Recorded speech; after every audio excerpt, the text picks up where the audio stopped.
Rutendo Matinyarare. Yes, my guy. Welcome again to your new home. I think you're becoming a family member now.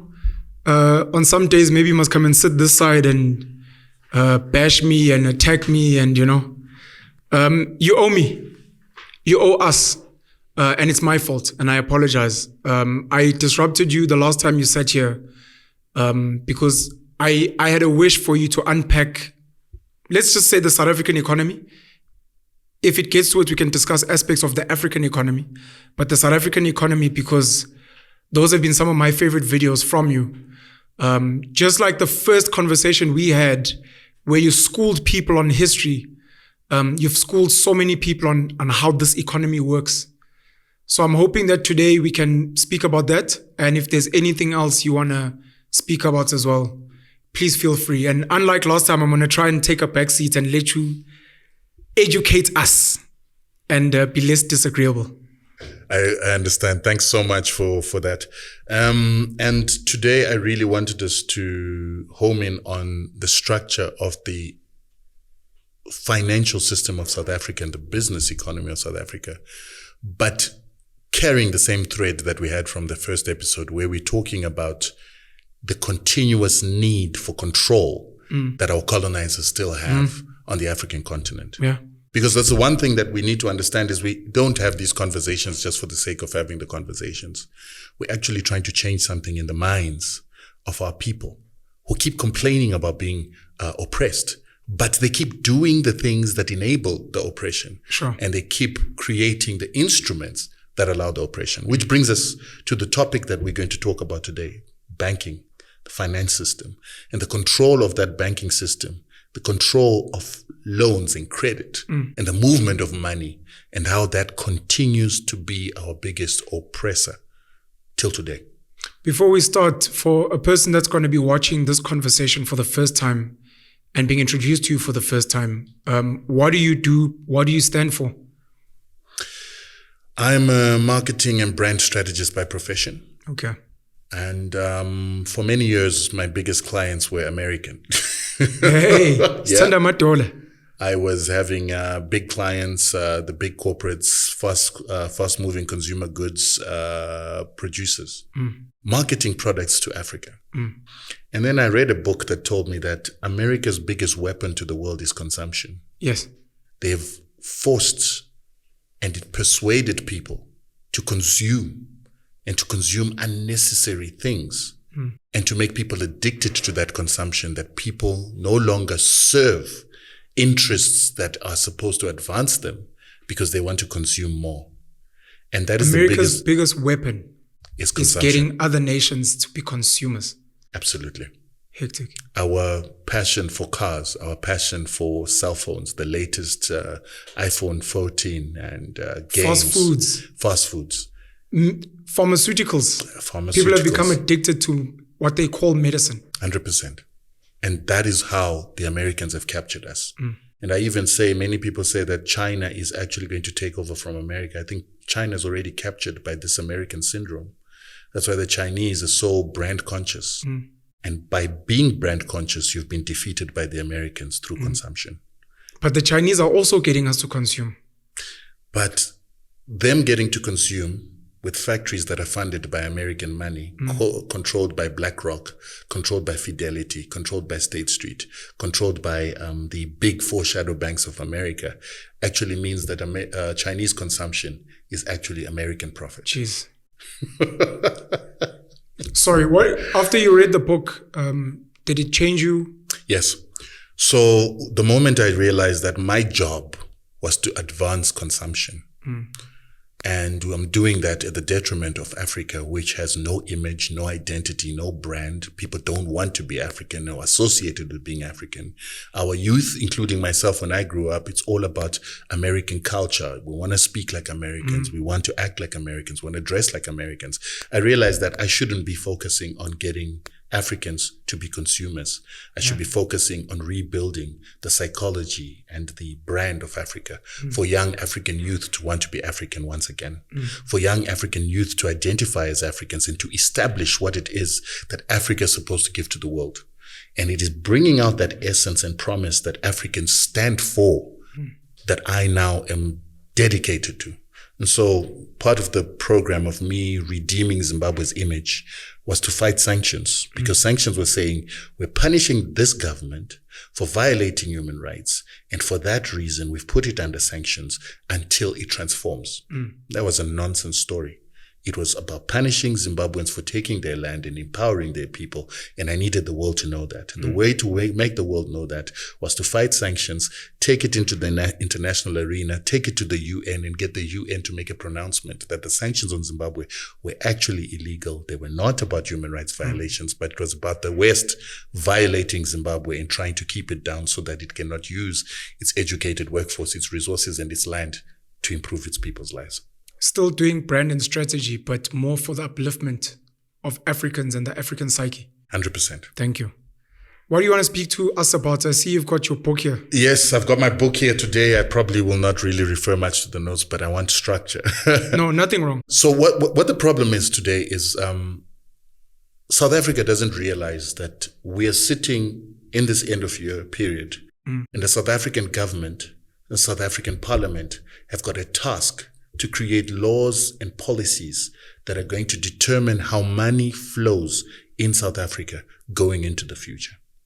And the laws that we're being forced to create in this period are not laws that are supposed to advance South Africa, but they're supposed to advance the countries that are forcing us to make these laws.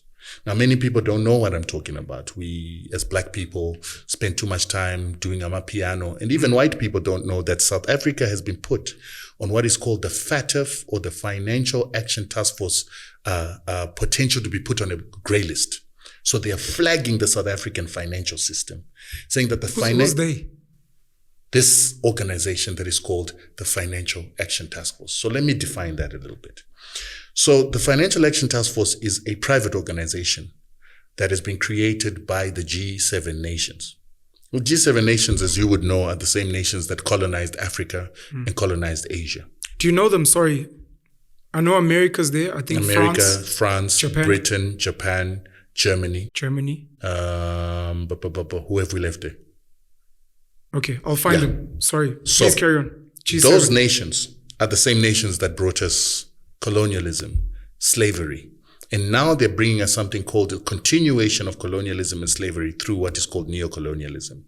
This neocolonialism is where you see that they continue to control the resources of the same countries that they colonized, resources and property that they got through the crimes of colonialism and slavery. They continue to control them today in what is called neocolonialism.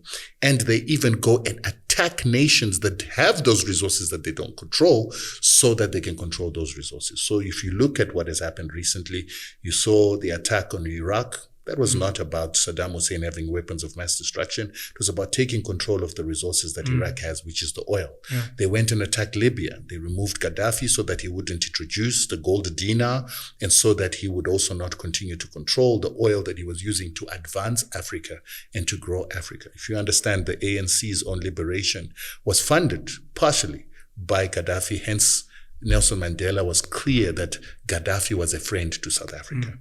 They also attacked Afghanistan, Syria, Yemen. And the whole intention of that was to destroy the capacity of these Middle Eastern nations that were not aligned with America, creating a new system where the resources or the oils would be paid for in other currencies other than the US dollar. Libya wanted to use a gold dinar, which is a gold currency that they wanted to back up with gold and oil. Gold-backed currencies, which we don't have anymore. So these countries that are in the West, these G7 nations. Sorry, to go back, if you can count them again: America, Germany, Japan, the United Kingdom, France, and then we left out Italy and Canada. Yeah. 100%. So those same nations, if you look, they are what is called the Transatlantic Alliance. And the Transatlantic Alliance is a combination of the Americans with their brethren or kith and kin on the European continent, creating a system of laws and a system of institutions to control the world. Among them is the World Trade Organization, the IMF, and the World Bank. And they used these institutions together with the United Nations to create what is called international law that allows them to continue to control the resources of the world, the lands of the world, in the continuation of the doctrine of discovery that we spoke about 1454 in our first video. So it's the same pattern of trying to maintain that system of this 1454 doctrine that then became the law of nations, that is now becoming international law, that is advanced and pushed by the Americans and their transatlantic partners. The biggest issue, or the biggest country that's an issue, is America, the United States of America. Because we can speak Italy, Canada, they're smaller countries, but if you look at the influence, who funds the most, who is the most vocal? It's the United States of America. It's debatable because the United States of America needs the transatlantic alliance or the European partners to back up whatever it says for it to have international significance. Okay. So for it to influence the rest of the world, for it to look legitimate, for it to look like it's international law, they need to come together. And this is what they've done with this institution called the Financial Action Task Force. The Financial Action Task Force was created in 1989. And the institutionalization of that institution then by the Europeans and the Americans, these 7 nations, was that we want to control money laundering. We want to control drug trade or drug trafficking. So drug trafficking is causing havoc on the Americans. It's causing havoc in Europe. They're the biggest consumers of drugs because they're the richest countries on earth. And they decided that they want to do something about it. They want to control drug traffickers, particularly during the time of Pablo Escobar. So with Pablo Escobar becoming a multi-billionaire from selling drugs, probably one of the top 5 richest men in the world, they began to fear the power of this drug money and what it was doing, funding so-called terrorism and funding other activities that were outside the control of these Western nations. It was also beginning to fund resistance to the Americans on the American continent. So they decided we need to control how these drug dealers earn their money, how they're able to move their money, and how they're able to use their money to influence politics, because they were now electing politicians. Even today in Mexico and Colombia, politicians are heavily funded by drug dealers. So the Americans wanted to control that, because then they can't put their puppets if somebody else has more money than them in campaigns. So isn't it ironic that in the world today, the biggest bulk of money still comes from drugs, but in the form of big pharma, big pharmaceuticals, because they seem to influence world politics in a major way, but it's become decentralized, but it's still drugs, except it's what we call legal. And it's actually very interesting that you bring up that point, because when you look at that aspect of drugs in America, they say that the medical industry is the biggest industry, worth $4 trillion. And that industry is also responsible for the biggest number of deaths of Americans. It kills close to 800,000 people every single year. It kills more people than people shot by guns. It kills people more than people are killed by sickness. And these are medical deaths that are caused particularly by pharmaceutical and what are called medical accidents. So isn't that ironic that the biggest industry, which is a drug-based industry, kills people? It's drugs. Yes. It's just what they call legal drugs. They decide what's legal and what's not. So they decide to create the Financial Action Task Force to control this narcotics. But what is ironic is that they're saying that they wanted to control these narcotics, but yet the biggest drug dealer and enabler of drug dealing is actually the CIA. Because they were the ones that were actually behind people like Pablo Escobar and the Medellin cartel and other cartels that were in South America that were controlling the drugs. I've heard those stories. They also went to Afghanistan to go and control the poppies that create heroin. And they're the ones that actually are behind the heroin route that comes all the way down the east coast of Africa through to South Africa. And then from South Africa, those drugs go to the rest of the world. Jeez.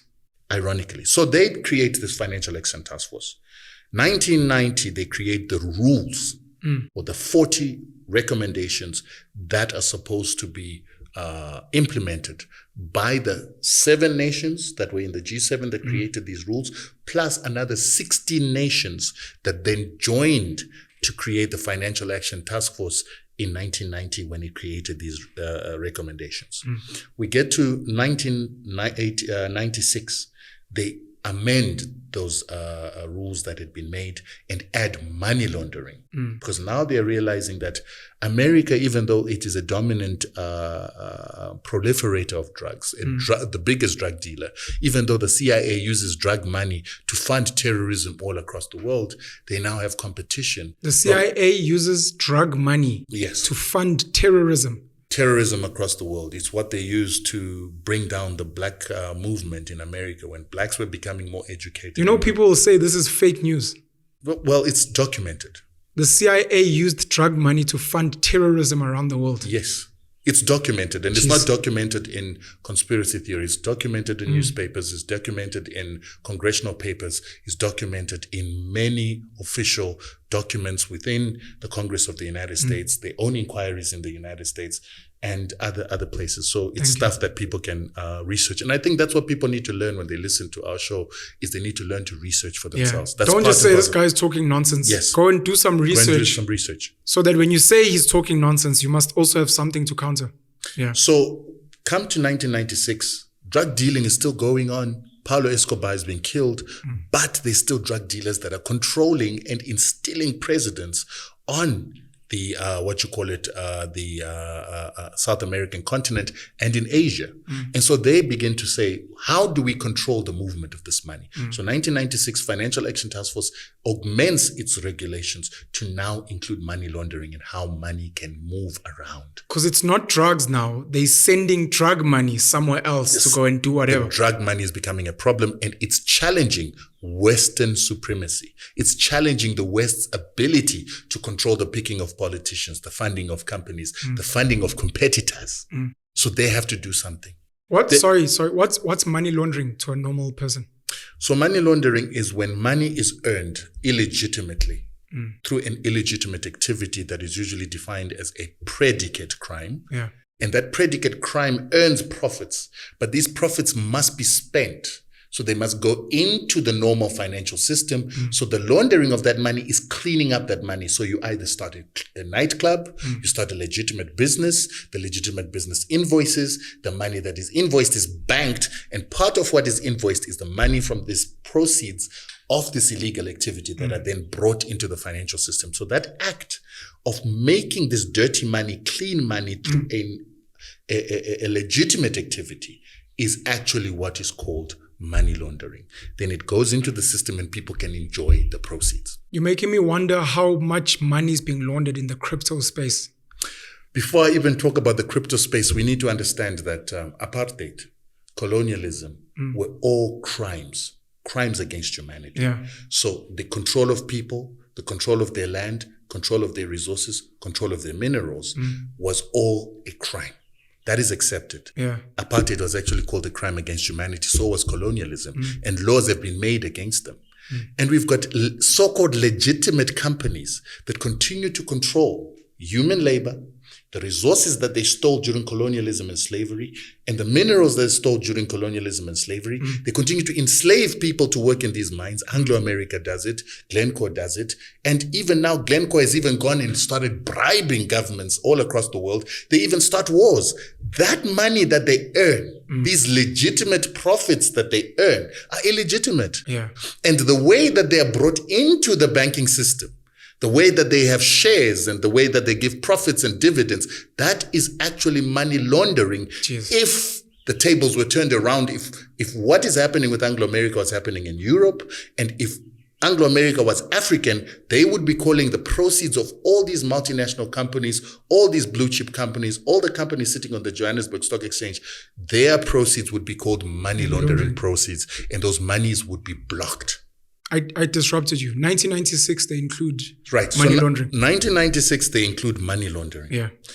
2001, we have the World Trade Center bombings. Yeah. Immediately a month later in October, they then create new laws that now incorporate terrorism. Now, when you hear all these things I'm saying... By new laws, you're talking in the financial system. Yes, in the financial system. You're not speaking defense. You're speaking... In the financial system. In particular, with the Financial Action Task Force. Yeah. But A secret as to why that was done is then told by a guy who worked in the US Treasury, a guy by the name of Juan Zaret. Juan Zaret says, I was one of the treasury directors, and my responsibility was a treasury director for counterterrorism in the United States Treasury. And so once we had 9/11, which many people say was done by the Americans themselves, that's then a conspiracy. It's said to be a conspiracy. Okay. So we leave that one. Sure. But what is interesting is Juan Zaret says a month later, they sat as the US Treasury and they decided that they were going to put pressure on the Financial Action Task Force created by the G7 that had these 22 members to create new laws on controlling the movement of money, the funding of terrorism, money laundering, so that they could control the banking systems of the world. I'm listening to you and I'm thinking of the examples you made with apartheid and colonization. And I'm thinking of the convenience. So drug trade, 1989, 1990. Money laundering, because these people don't need to move drugs, they just move money. But if we can link them to drugs. Now, years later, 2001, looking at some of these nations, the G7s, and some of the nations they have bombed, and some of the atrocities they've caused, conveniently now, because a building is bombed there, let's get the whole world to buy into this thing. And remember, 9/11 allows them to create these rules, which a treasury director, an American, admits that we took advantage of 9/11 to create laws into the Financial Action Task Force that we were going to internationalize. So what we were going to do is we were going to say that every single financial system in the world is either with the Americans or against the Americans. When we say these people are terrorists, then we need to make sure that if we say that we are closing their accounts, every other banking system in the world must close their banking accounts. Of those 22 nations. Because what they did is when they created these 40 recommendations as the Financial Action Task Force, they gave it to all banks across the world. And then they said to all banks across the world, you have to implement these recommendations in your countries. You've got to make laws within your countries. You've got to create institutions like financial intelligence units in your countries. And you've got to implement these 40 recommendations, and the World Bank and the IMF will come and supervise and measure and do what are called peer reviews and assessments to see whether your banks are implementing this. And if your banks are not implementing this, then you are contaminating the international financial system. And by so doing, then we have to isolate you and your financial system from our financial system. This brings us to where South Africa is now with this threat of grey listing. What they're saying is South Africa has been compared with these 40 recommendations. And it seems South Africa is not implementing these 40 recommendations. They say, number one, South Africa is not creating enough institutions and enough investigating capacity and enough laws to stop money laundering, to stop funding of terrorism. And remember, they then added what is called the proliferation of weapons of mass destruction. South Africa is not stopping these three. They've got too much organized crime in South Africa. Their police force and their investigative wings are not able to investigate and adequately catch people who are corrupt, people who are in organized crime, and people who are drug trafficking and doing any other crimes that could be bringing money laundered funds into the banking system. They're saying that South Africa trades too much in cash. The South African economy, according to one of the regulations, recommendations within the 40, is that nations should not allow too many cash transactions, because every transaction that is done should be monitored. Yeah. We must know who's moving money. That's why I want people to have bank accounts. But a lot of people are unbankable in South Africa, which goes to show you that these Financial Action Task Force recommendations are divorced from the realities of South Africa. So they're saying South Africa's got too many cash transactions, and a lot of cash is leaving South Africa, out of the borders of South Africa, into neighboring countries, into other African countries. And we believe that that could be funding terrorism and the proliferation of weapons of mass destruction. I want to ask a sneaky question. What is terrorism and who defines it? Right, that's a brilliant question. Who is a terrorist, and according to who? When you read the recommendations of the Financial Action Task Force, they define a terrorist as somebody that goes around terrorizing people, utilizing violence in order for political gains. And that definition will be tried and tested by the United Nations Security Council. That's what it says. It's a person who does what? Uses violence to terrorize other people for political gain. Yes. We know who's the biggest country that does that. 100%. Please continue. But now the Financial Action Task Force tried to be clever. They use the definition that a designated person is a terrorist is that person that has been designated as a terrorist by the UN Security Council. But they use that selectively throughout the document. So that in certain areas, as we said, that American influence by the US Treasury in 1990, in 2001, after 9/11, deliberately wanted to ensure that America's definition of a terrorist is what is also combined with what it is that the UN defines. So now the Americans are saying, when we say somebody is a terrorist, we expect the G7 nations to back us up and the Financial Action Task Force to back us up. And those recommendations that are forcing third-party countries to implement the recommendations of the Financial Action Task Force to also identify what America identifies as a terrorist, and for you to block them. Now they're saying, once we've identified somebody as a terrorist, we want you to close their account, whether there is evidence or not, as long as we say perpetuated terrorism. So we watch a lot of Hollywood movies, and I think we agree that Hollywood has become one of the most powerful propaganda machines for America and maybe the CIA. When we think terrorists today, we think of an Arab man who is Muslim. And I'm just trying to think, for a normal person that's going to be listening to this conversation, can a white man be a terrorist? Can a white woman be a terrorist? Because clearly, if someone's going to say that's a terrorist, like, it can't be, it doesn't look. And that becomes profiling. And that, of course, because of the movies, it's been playing in our heads that a terrorist can only look this way. It's like a criminal. When someone says, oh, but he doesn't look like a criminal. You're like, oh, he's not black.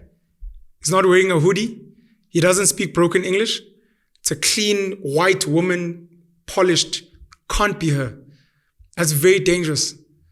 When we start saying white male America gets to define what is a terrorist, because it will never be a white man.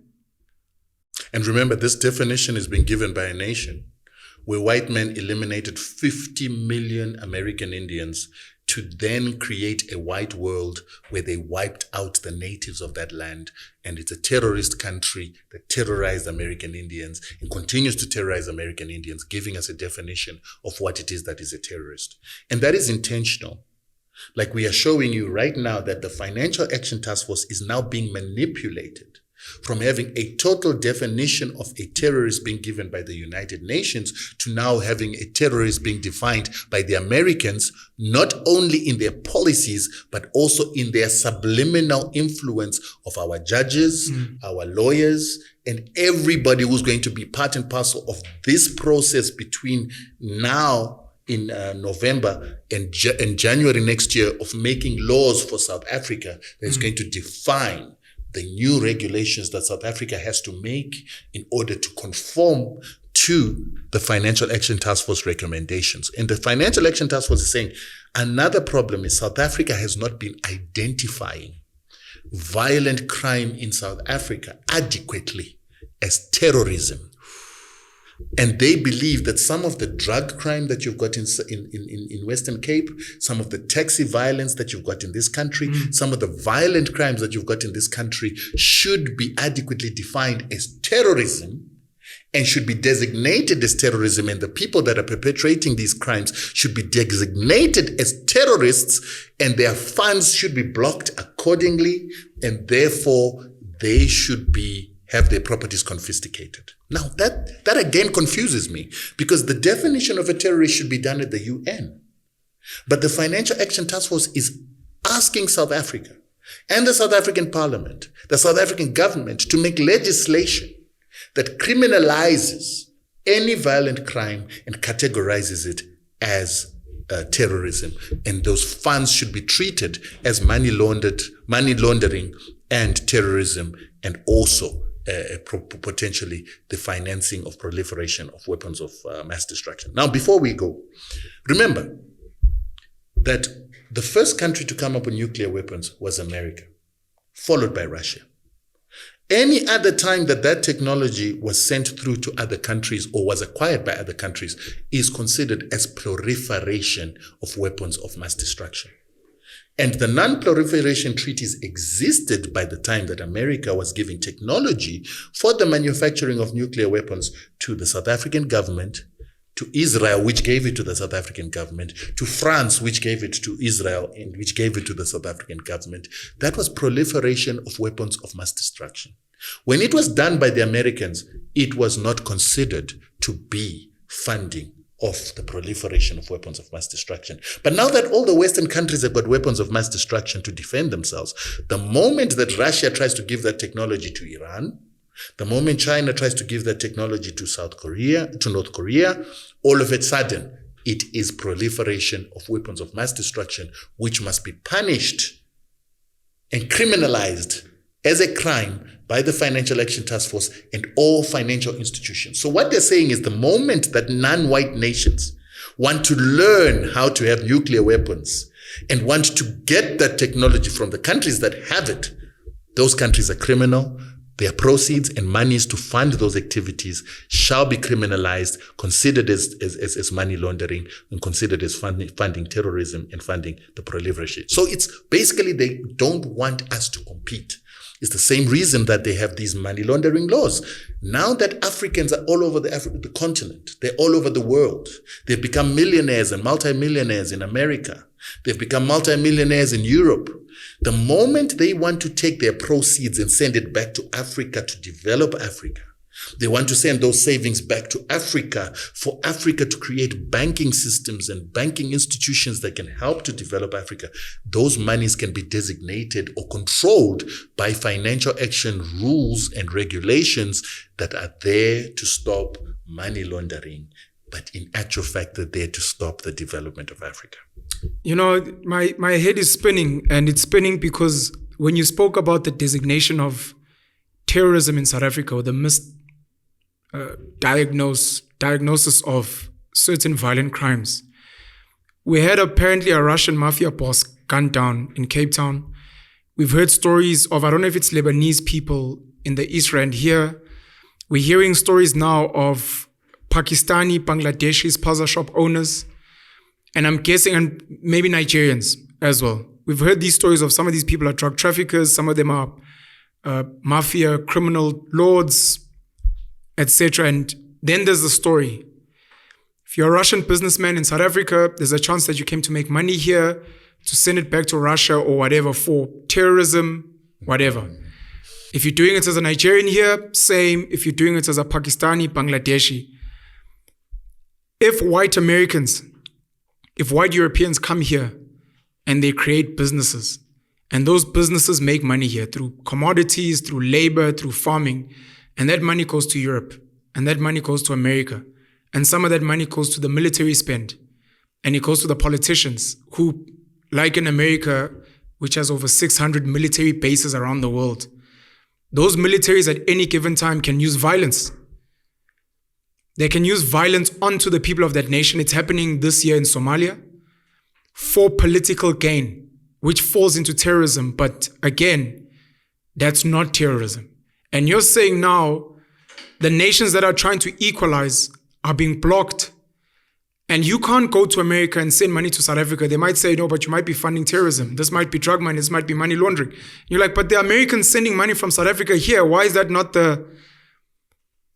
These are the reasons why I said to you, I don't want to disrupt you when you speak, because I realize I get emotional and triggered because you remind me of how fucked up this world is. You remind me of who the bullies in this world are and how they bully unabated and no one can do or say anything. And the people that we entrust as leaders, not only do they do nothing, but they work in cahoots with these people. And they're the ones saying, no, but America's recommended. No, we got this from the UN. No, but the IMF.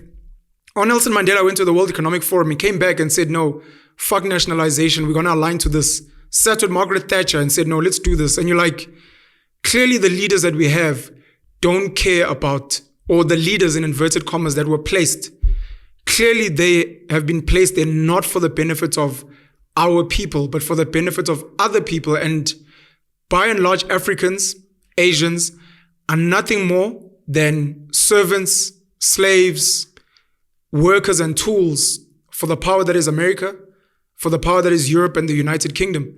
And anyone who tries to stand up, whether it's a Russia, a China, or North Korea, we are pumped. When you think of movies in your head, it's Russians, it's the Russians. Oh, it must be criminals. Oh, it's the Koreans. Oh, there were some Arab guys from the Middle East, the terrorists. We as normal citizens who are meant to have a brain, we have been fed this bullshit. And if you watch some of the later movies now, some of the terrorists become Nigerians. Some of the terrorists become black Africans. And you're like, at no point is it ever a white American or white European.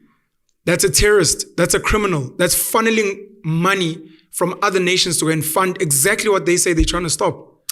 And it's upsetting. The problem is it's no longer the Americans, because the Financial Action Task Force has created 40 recommendations. Those recommendations are not international law. A lot of those recommendations that they're making are contrary to the Constitution of South Africa and the constitutions of other countries within the region. And right now, we've got our parliamentarians looking at the recommendations put forward by the Financial Action Task Force, and they're going to be forced to make laws that are contrary to the South African Constitution to please laws made unilaterally by our colonizers, but not made by international law. That doesn't make sense. I want to disrupt you about drugs.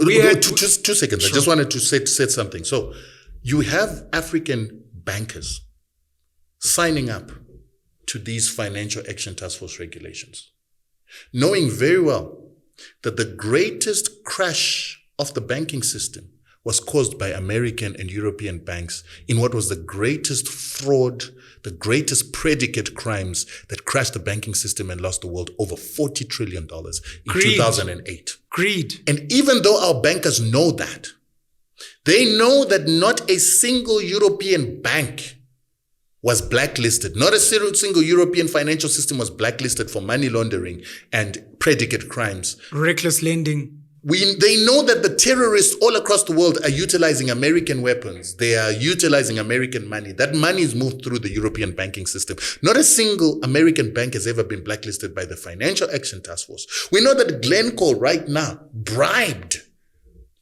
senior members of different governments all across the African continent, including South Africa. But today, Glencore's accounts have not been closed.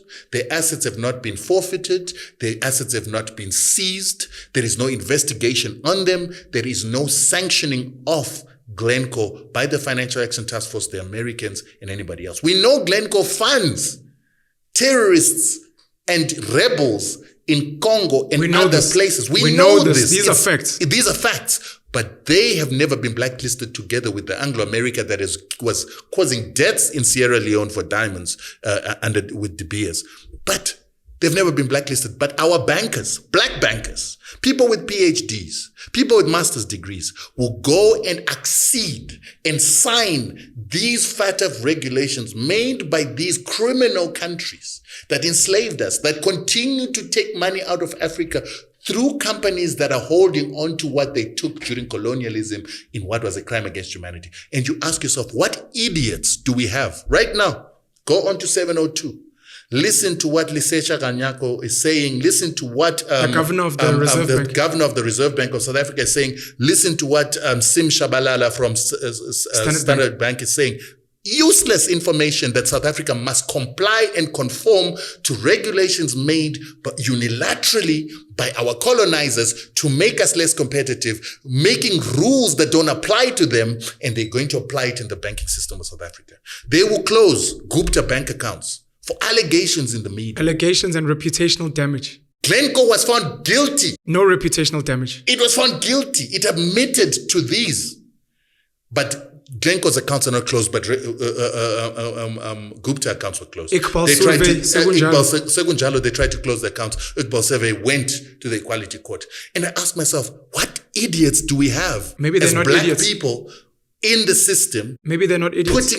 But if they're not idiots, why would you apply laws on your own people? It means they're not serving their people. Maybe they're not their people. That is scary. Because if black people like you're saying, who believe that they're part of a colonial apartheid banking system, that they must make rules that stop black people from transacting and flowing of money, and they arbitrarily close bank accounts, what they do to Zimbabweans who are on the American sanctions list, without being tried, without going to court, their bank accounts are closed. Zimbabwean billionaires have got their bank accounts closed just because the Americans put them on illegal sanctions. Yet they never went to court. They were not found guilty with anything. And this is the laws that we are being asked. The South African Parliament is being asked to make by the Financial Action Task Force. They're saying you should be able to confiscate any proceeds of any account that is deemed to either money launder or deemed to be funding terrorism. They even go further to say... Deemed. They're saying to South Africa must not proven beyond reasonable doubt. The recommendations say that you must also make laws in a country that when people, banking executives, banking workers, and banking directors flag an account for money laundering, funding terrorism, or funding the proliferation of weapons of mass destruction, if they so suspect and they flag that account and they give information illegally, they give information outside the procedures of the bank, they give information outside the constitution of the South African law, those people should be protected by a law that the South African government or any other government must create to protect them for leaking such information and for flagging an account, even if it is eventually discovered that the flagging was wrong and there's no evidence to prove that there was money laundering. So they're asking our countries to make laws that are contrary to the laws. They say that politically exposed persons, you must identify through a banking system, politically exposed persons. So this is a person who's doing business with government, but the black ones, because Anglo-America is not considered as politically exposed. Glencore is not considered as politically exposed. Segunjalo, what is this other coal company? All the coal companies, the 7 of them in South Africa that belong to Western companies are not politically exposed. But the moment it's a Gupta, the moment it's a South African businessman who's got relationships, black businessman who's got a relationship with the South African government, he must be considered as a politically exposed person. His account must be monitored. There must be permission acquired from the directors of the bank, these racist banks that have created laws through the Reserve Bank Act to ensure, and the Reserve Bank registrar, to ensure that there can never be black banks. They're the ones that must sit and decide whether they can open a bank account for the politically exposed person. And they can arbitrarily decide not to open an account for that person. And they will monitor his account and the funds that go.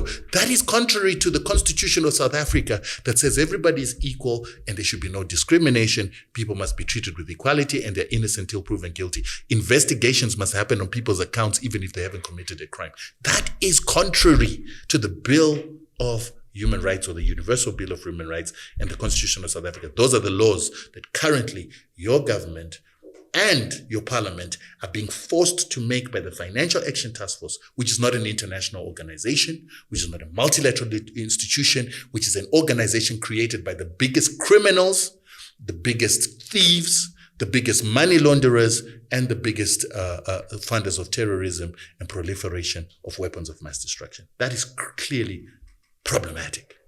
Political exposure, and I'm thinking the current president of South Africa, Cyril Ramaphosa's bank accounts to this day have still not been unsealed for us to see who funded him, because those are meant to be politically exposed individuals or people or corporations. The second thing, I hope you're going to begin understanding part of why I realize or I accepted that race politics is dangerous. Because there are people that serve other people who happen to share a race with us, a skin color.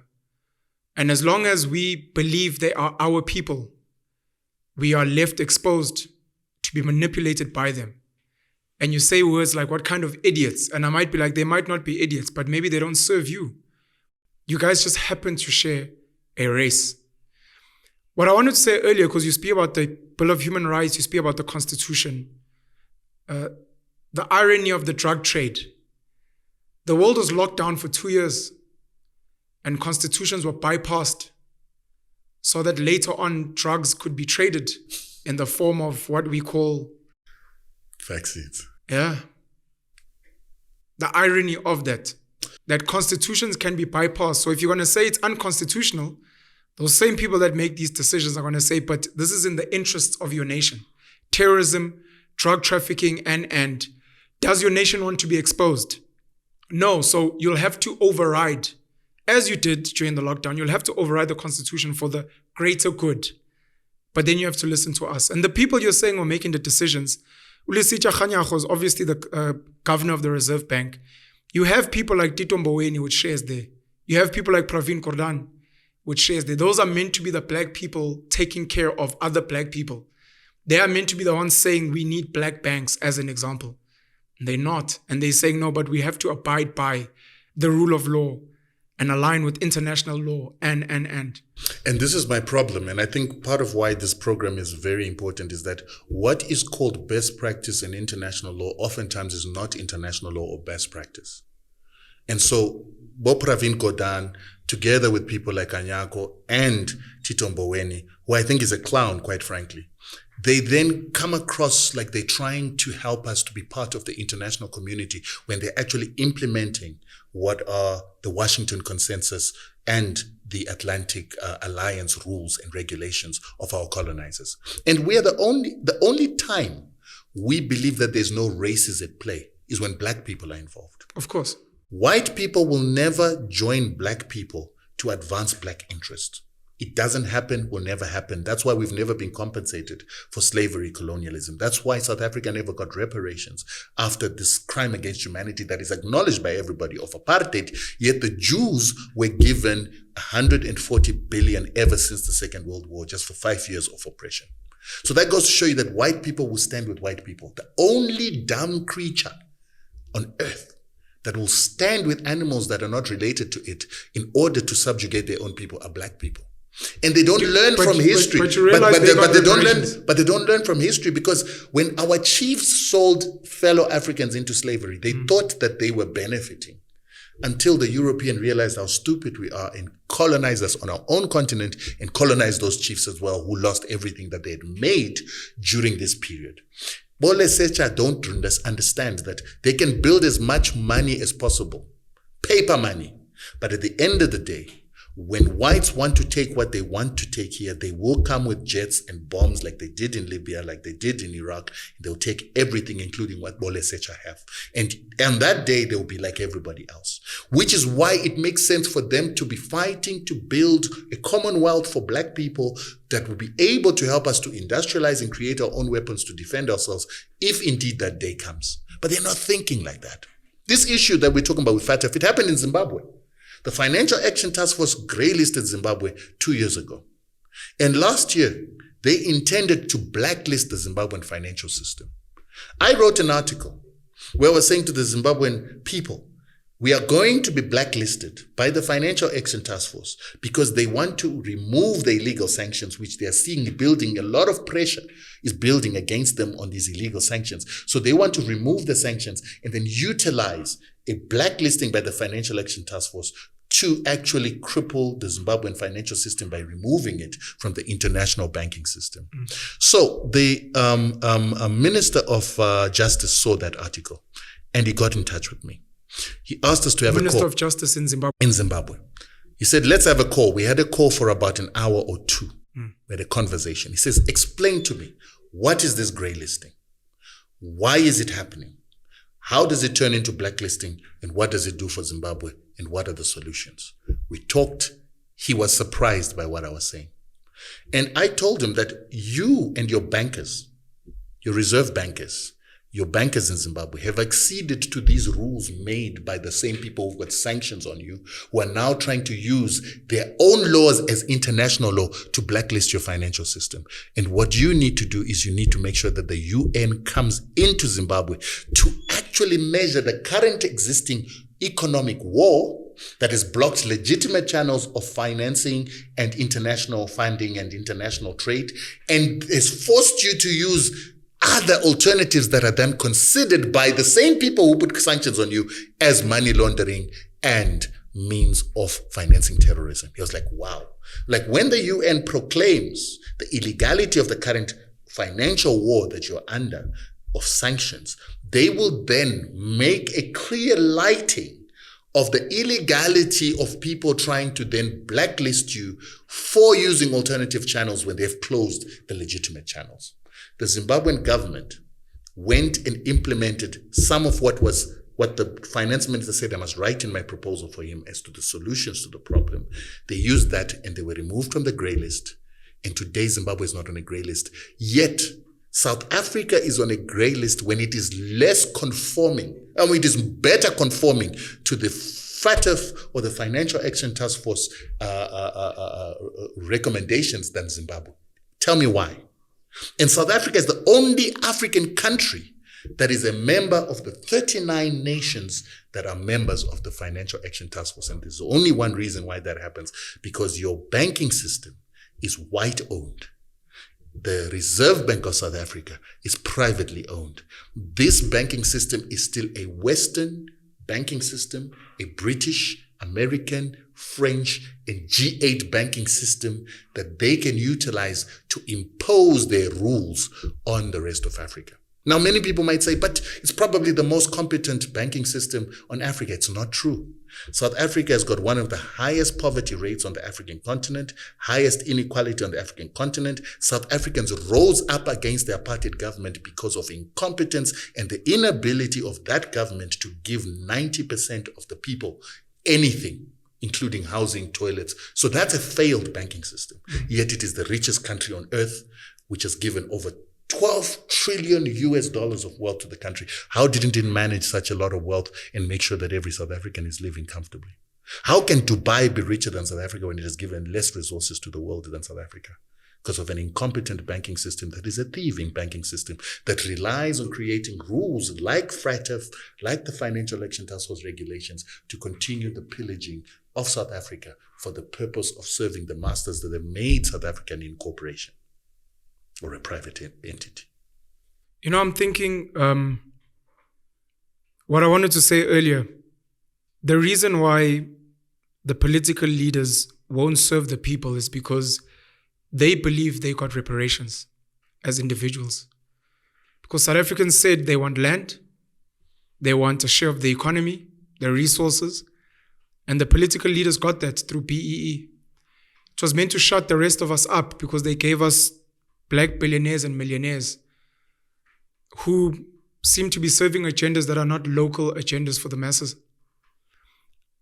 What does the average South African do to fight back, considering how strong America is, how strong the United Nations is, and how, in my opinion, our political leaders and our business leaders are not serving the South African people. They are serving the United Kingdom, Europe, America, and to some degree, Asia as well. What does the ordinary South African who's listening to you getting angry, what do they do? That's a good question. Last time when we had a discussion, I remember telling you that people say Tata Mandela sold out. And I refuse that because Tata Mandela negotiated a deal that allowed South Africans to have a vote, to elect their members of parliament, and to have a parliament that can actually change the rules and the laws of this country. And South Africa has had ANC has had 2/3 majority at least 2 or 3 times in which they could have changed the constitution of the country. They could have changed every law that they wanted to change in the country, but they didn't. So for me, what that illustrates to you is that you have the power. The power of changing this country lies within what the ANC and the EFF and other black parties have in combination. They have 2/3 majority to change the constitution and the laws of this country. Them not wanting to do that is them wanting to be complicit, but also them ignoring the power that they actually have.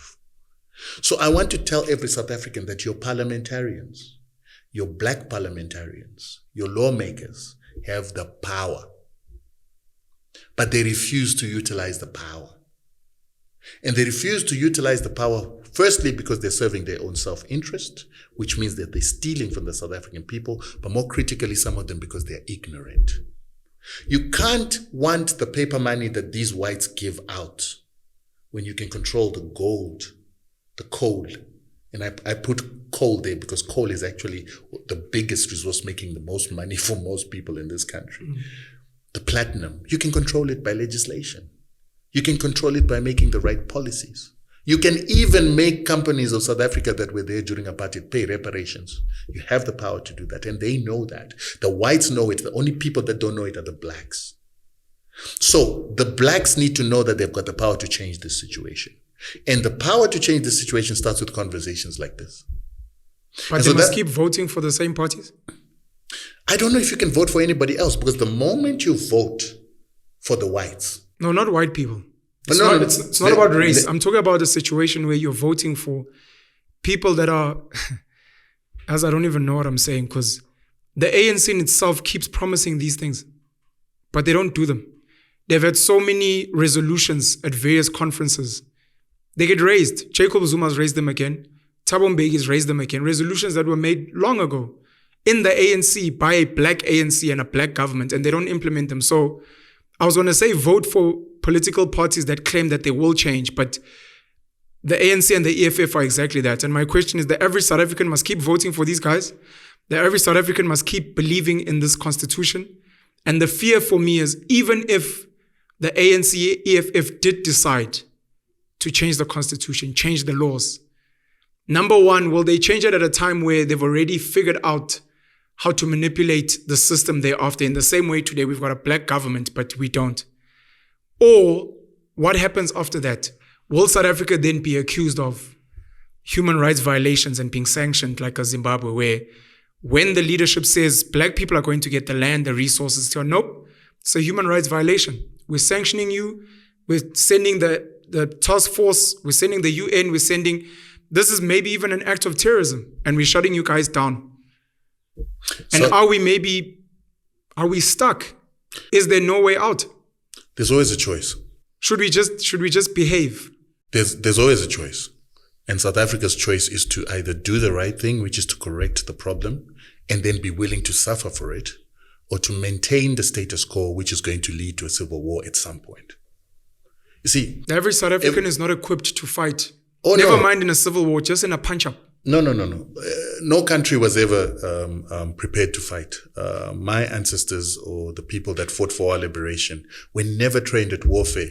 And white people made sure that we had no guns, no access to guns, and that we'd be even arrested for fighting on the streets to try and stop us from being aggressive. But when the time came for us to fight for our liberation, we learned how to use those guns, and we learned to defeat the white man with those guns. So anybody can do it.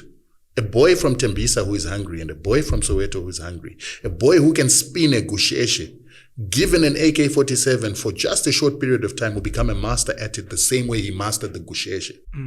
And that's what you need to understand, is the danger of South Africa not doing the right thing now, is that this will eventually lead to a civil war. Why? Because the Chinese are looking, the Russians are looking, the terrorists are looking, the so-called terrorists.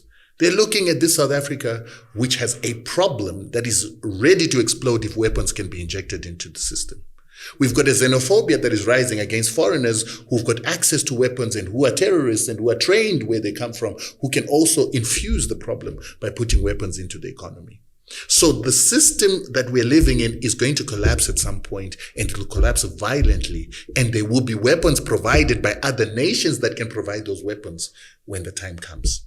And we're saying to avoid that, to avoid the Russians arming one side, to avoid the Chinese arming another side, to avoid the Iranians arming another side, to cause a civil war so that they can be the ones that take the spoils of the resources of this country, do the right thing now and do the painful thing now, which is to fix the injustice of the past and to give the resources and the wealth of this country to its rightful owners and go under sanctions. That's not going to be avoidable. And do it peacefully. And you said, should they? No, it's not going to be peaceful. It's going to be peaceful, yes, to a certain extent. The truth of the matter is if you make legislation, make the policies, and then you're put under sanctions, that will stick. And if a war then decides to happen, then my question is, who is going to be the beneficiary of that war? Of course. Because those that want to protect their control of the economy right now, they've spread themselves too thin. The South African white man is greedy, and he has spread himself so wide that he can't defend what is his. He will never be able to defend it successfully. He will lose that war. And he knows that. And they amassed all this wealth to be comfortable. Their comfort does not allow them to go into the bush for 6 months, 12 months, like what their forefathers did during the Anglo-Boer War. They'll never be able to do it. They will lose that war, and smart people should know that. Our nuclear program in South Africa was shut down. 2 seconds. I just wanted to say one more point. You asked, should these people continue to elect the same people? They have no option. Because in South Africa, the day that you elect the DA or any white party, it's still a race thing, not an ideology thing. For me, it's a race thing, and I'll explain to you why. Okay. The race that we're competing against is about its race. And they will protect their race at all costs. They will use legislation. They will use institutions to control.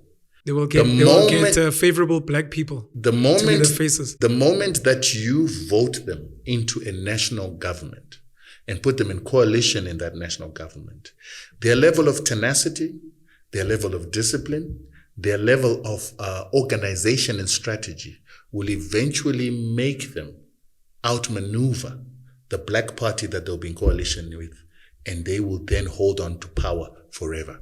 And then they will use all sorts of tactics, institutions, unfair laws to keep black people out of the political space. Because they've already done it economically. And black faces. Economically, you can see that South Africa has been free for 28 years. But the South African economy has not changed, according to a Stellenbosch study that says 93% of the economy of South Africa is still in the hands of whites and Indians. And black people, including the foreigners, only control 7%. They've been able to do that economically. Imagine what they can do when you give them political power and they control the military, they control the police, they control institutions. Right now, they've satisfied or forced black people, Godongwa, to say that all of a sudden now there's no more BEE in state-owned enterprises. He's the Minister of Finance. Yes. Enoch Godongwana. State-owned enterprises must no longer adhere to BEE. Yet 98% of all contracts of those institutions goes to whites, but it's time to do away with BEE. How ignorant is that? Do you believe the DA would use black faces? Yes, they would use black faces, but once they're in power, and once they've got sufficient power like they do in Cape Town, in the metro in Cape Town and the Western Cape, they won't need those black faces anymore. They will be able to have a democratically elected apartheid government that will then get the protection of the UN, get the protection of its Western allies with what is called a democratic mandate. You don't want to be in a situation like that with white people, because then you're becoming Australia, you're becoming United States, and under those conditions, they can do anything. Do you not think the ANC and the EFF are black faces for a white agenda? No. I'll explain to you why. The EFF and the ANC are still black people. I think they're not stupid enough not to know that white people hate them, and white people would do anything to destroy them if they get the opportunity. Julius knows that if white people had their way, they would send him to jail. ANC members know that they could be sent to jail. If they've got money, they'll be sent to jail for corruption under frivolous conditions by white people. They know that. And they also know that if a DA comes into national power and is able to start influencing institutions of the state, able to influence prosecuting authorities, able to influence the police, investigations, and soldiers. Chances of any of the ANC black faces ever sitting at the table with them are very low, because a lot of them will be destroyed by the use of institutions and courts to arrest a lot of the black people that have got money, so that they will never be able to fund future politicians and future political parties, or a rising of black people. That's what they do in Western Cape. Western Cape is a place where black people have a ceiling. You get a professional level, to a certain point you have to leave and come to Joburg, because you're not going to go any further, because they won't allow you to continue to progress, to create a middle class and a society of elites or captains of industry who have the power to influence institutions, companies, and people who will take over for power or challenge them for power. So white people destroy I've competition. heard that the Western Cape is tough for black people. Yes, and in South Africa will be tough as Western Cape if the DA gets anywhere close to national power. They will utilize their might, their business community, white capital, to manipulate. Look in banking. We've no black bank till today. Why? Yet the policymakers are black, because they use their power within these institutions to continue white domination and white monopoly. If we put them in power, if we put democratic apartheid in power, we must know that it's over, and black people will suffer like they've never suffered before. If the ANC and EFF, in your opinion, are still black, why have those leaders not uplifted and built up the townships and where they come from? And why have they all moved out of there and moved into the suburbs? I've seen a great improvement of the townships in this country. When I came here, there used to be dust roads in most of the townships that I used to go, including Soweto. People would sleep with girls for taxi tour. Girls were at home without jobs soon after matric. They were at home without studying soon after matric. I saw that change with my own eyes. A situation where... Do you think that was what the ANC wanted, or do you think this was the negotiation they had with the incumbents, that you have to give the people something, otherwise they will rise up, and then after they calm down, we'll wind it down to a point where today we give them 350 only and nothing else, and at that point they will have become so weak that we can do whatever we want with them? I think it was what the ANC did, because if that was a strategy from the whites should have used that strategy to preserve themselves. The reason why whites got overthrown is because they totally disregarded black people to a point where black people had nothing to lose. What the ANC have given people within the townships, the little that they've given, if they've given people something to lose. Right now, if you say to black people, let's have a revolution, it'll be very difficult, because most black people are comfortable enough not to want to revolt. That was something that came with the ANC. And if the whites had had that strategy, they would have implemented it during apartheid to ensure that they would never get overthrown. They got overthrown because white people do not... But maybe that was the negotiation, right? Maybe that was where the black minds came and said, guys, listen to us. The game can keep going. Bring some of us to the table. And then for the rest, because they're angry, let's give them just a little bit. Something to lose. Make them desperate. Take away all their skills. Make sure they never get the land, but they live in the hope of the promised land. And then after that, we'll just carry on as we were. And we'll always pacify them with a few black faces here and there. But we'll keep the agenda the same. I ask this because, again, have we seen this black government? I know almost 30 years is not a long time, but have they fundamentally built institutions and spaces and ensure that even in the education system, that the skills and the knowledge being shared with the black child is such that that child can arm themselves, grow their own food, be strong, and become something in the world? Or have they actually made, even from apartheid times, made the black child weaker than they ever were? It's tricky for me to say. I don't want to be disrespectful to the ANC to totally make them seem like they have not done anything. Because like I've said to you, I actually feel they've done a lot. I agree with you. When I look at the roads being built, I think over 5 million RDP houses. And so I think it's electricity, unfair for me. Flushing toilets, they've done a lot. And I think it's unfair for me, therefore, to take their credit for what it is that they've done by saying that they were just working to try and preserve the white system in the process. I think the ANC... Would we call that empowerment, what they did?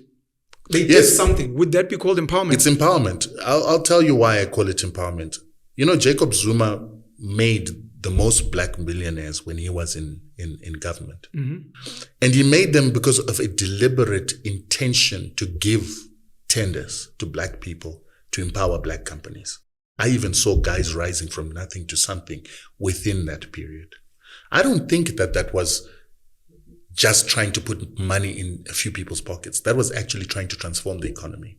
You don't think he was trying to build his own army? And the we spoke earlier about money laundering and people that come here to send money back to their nations to empower themselves.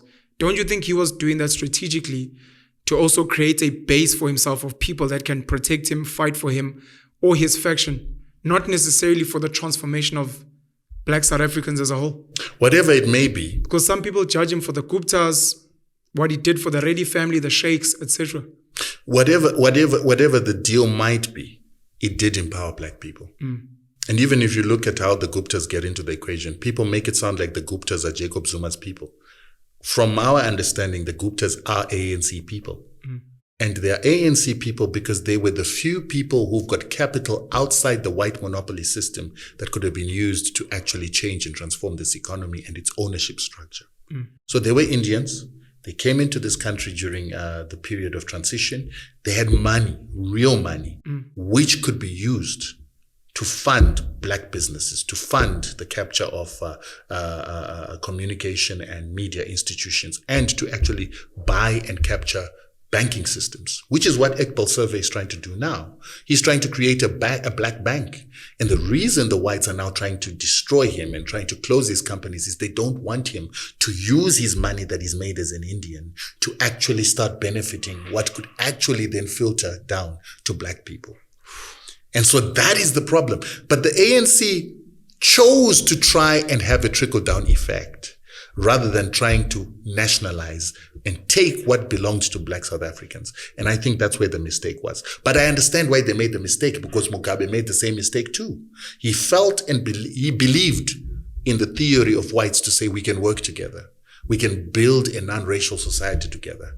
They didn't learn the secret that white supremacy does not believe in raising other people, raising other races. And how do we know? You need to look at Black Americans in America. They are very backward. The richest Black billionaire is in Africa and not an African American. Why? In England and Europe, there's no single Black billionaire. The only Black billionaire right now in Europe is Strive Masiyiwa, who is a product of Zimbabwe and Zimbabwe's indigenization policy. So we have leaders who have bought the Kool-Aid without looking at empirical evidence. And this is what I am saying in this project and program we're having now. Don't listen to what white people say. Look at what they did. When America wanted to emancipate itself after liberation from England, did it listen to what the British wanted? Did it follow British systems, or did they decide to destroy the whole system? And this brings me back to the issue of this FATF, Financial Action Task Force, and anti-money laundering laws. A lot of European countries were built by piracy. America was built by piracy. They put ships, very fast frigates, onto the high seas to attack British ships, to attack French ships, to attack Spanish ships, and to take their wealth and to utilize that to build the American system. The Israelis did the same thing. They sent people from their Mossad unit that was known as Larkham to go into countries all across the world, steal technology, steal knowledge, and they came and created industry in Israel. They even used stolen funds and monies and proceeds of money laundering from colonialism to build a country. We as Africans need to do the same thing. But if our leaders are going to sign up to Financial Action Task Force regulations, if they're going to create legislation that makes a South African who is in Europe, who is a very good credit card fraudster, makes his money there, and he can't repatriate it like the pirates of America did.